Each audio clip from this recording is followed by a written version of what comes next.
हिंदी दिवस के दिन हिंदी रचनाकार समूह के द्वारा प्रतियोगिता आयोजित की गई, उसमें आपने प्रथम पुरस्कार जीता है। सबसे पहले शुभकामनाएं। धन्यवाद। आपको कैसा लग रहा है? बहुत खुशी हो रही है पुरस्कार पाकर, और हम हिंदी रचनाकार के सभी समृद्ध सदस्यों को बहुत बहुत सादर प्रणाम प्रेषित करते हैं। और आपका पटल बहुत अच्छा है। सबसे पहली बात, बहुत साहित्यिक गतिविधियाँ होती हैं, उसके लिए मैं बहुत अभिभूत रहती हूँ और मुझे बहुत अच्छा लगता है। हिंदी दिवस पर एक कुछ प्रश्न भी उठते हैं कि आज हिंदी दिवस मनाने की आवश्यकता पड़ रही है। जी, क्या ये ज़रूरी है? बिल्कुल ज़रूरी नहीं है, लेकिन चूँकि भारत विभिन्नताओं का देश है ही, और यहाँ पर अंग्रेज़ियत थोड़ी हावी है, तो हम लोगों के यहाँ ये है कि बच्चे भी अगर पढ़ते हैं तो अंग्रेज़ी स्कूल में ज़्यादा प्रेफर करते हैं। पेरेंट्स भी बच्चों को अंग्रेज़ी चीज़ें पहले, वाटर पहले बताते हैं, जल बाद में। तो ऐसी जगहों में हिंदी के प्रति थोड़ी जागरूकता लाना काफ़ी आवश्यक लगता है। और हमें ऐसा लगता है कि अगर आप समाज के किसी भी वर्ग में देखिए तो मिश्रित भाषा प्रयोग होती है। जैसे कोई भी काम होगा तो उसमें इंग्लिश का एक शब्द बिस्कुट ही कहना होगा तो आदमी कहेगा कि जाओ परचेस कर लाओ। तो एक जो बोलचाल की हम लोगों की भाषा है उसमें भी इंग्लिश अंग्रेजी के शब्द मतलब मिश्रित मिलते हैं हम लोगों को। तो इसलिए एक जागरूकता के तौर पर अगर हम लोग हिंदी दिवस का आयोजन करते हैं तो मेरे ख्याल से ये बहुत सकारात्मक होता है।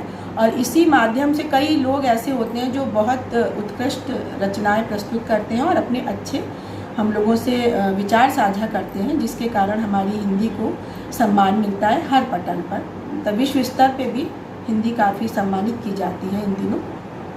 हिंदी के प्रचार प्रसार के लिए सरकार प्रयास कर रही है जी, लेकिन फिर भी वो चीज़ अभी आ नहीं पा रही है। समाज और परिवार कहाँ तक दोषी आप मानती हैं, परिवार और समाज को इसके लिए? बिल्कुल दोषी मानते हैं, क्योंकि हमारे यहाँ हिंदी ज़्यादातर ऐसा होता है कि सेकेंडरी रखी जाती है, मतलब उसको हम लोग द्वितीय स्तर पर रखते हैं। जैसे चाइना है, जापान है, उनके यहाँ उनकी अपनी भाषा पहले नंबर पर रखी जाती है।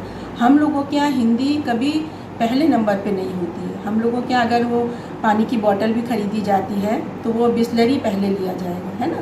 तो हमारे यहाँ यही परिवार का होता है कि लोग बातें तो हिंदी की करते हैं, लेकिन कोई भी हिंदी मीडियम अपने बच्चों को कम पढ़ाना पसंद करता है। उनको लगता है कि नहीं, हमारे बच्चे अंग्रेजी में पढ़ें, अंग्रेजी में बात करें, अंग्रेजी की रचनाएं करें, तो उनको लगता है कि हमारा स्टेटस बढ़ रहा है। तो हमें इस भावना से भी हमको हिंदी को प्रथम रखना है।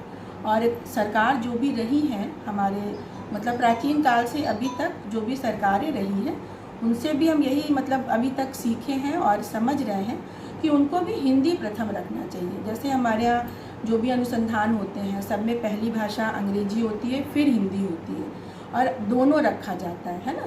तो अगर प्रथम भाषा हम लोग हिंदी को रखें तो हिंदी बहुत जल्दी आगे आए। और अब तो विश्व पटल पर भी हिंदी अपनी जगह बना रही है। उम्मीद है कि आने वाले कुछ वर्षों में हिंदी बहुत सकारात्मक रूप से विश्व पटल पर छाएगी। इधर बहुत से नए साहित्यकार और कवि आए हैं जिनकी वजह से युवाओं में हिंदी का एक स्रोत धीरे धीरे बहना शुरू हुआ है। जी, तो जो नए कवि आ रहे हैं या साहित्यकार हैं, उनके लिए आप क्या कहना चाहेंगी? किस तरह से वो लिखें, कोई उनको जो है आपकी तरफ से? जी, हम बिल्कुल ये कहना चाहेंगे कि जो हमारे पुराने साहित्यकार और कवि हैं, जैसे दिनकर साहब, निराला साहब, और भी बहुत सारे जो सुभद्रा कुमारी चौहान जी हैं, इन सबको पहले पढ़ें ज़रूर, और पढ़ने के बाद अच्छा लिखें और अपनी त्रुटियों को समझें, अपनी त्रुटियों का आकलन करें, और अपना जो भी गुरु है उसकी राय ज़रूर लेते रहें। उसके बाद ही हिंदी साहित्य की रचना करें, क्योंकि हिंदी साहित्य वैज्ञानिक रूप से भी बहुत उत्कृष्ट है, लेकिन उसका ज्ञान भी हम लोगों को होना बहुत आवश्यक है। सरकारों को कितना आप दोषी मानती हैं? 70 साल से ज़्यादा हो गया, लेकिन आज भी इंग्लिश को ही महत्व दिया जाता है, चाहे वो न्यायालय का काम हो, चाहे वो सरकारी काम हो। हम तो देखिए हमेशा ये बात कहते हैं, और आज आपके माध्यम से समाज को ये संदेश भी दे रहे हैं कि सरकार अगर चाहे तो हमारा हर कार्य हिंदी में हो सकता है। लेकिन चूंकि कुछ विदेशी संस्थाओं से हम लोग जुड़े रहते हैं, कुछ ऐसे मतलब क्रियाकलाप होते हैं जिसमें हिंदी को प्रथम दर्जा सरकार नहीं देती है, तो उस कारण हिंदी हमेशा नीचे हो जाती है।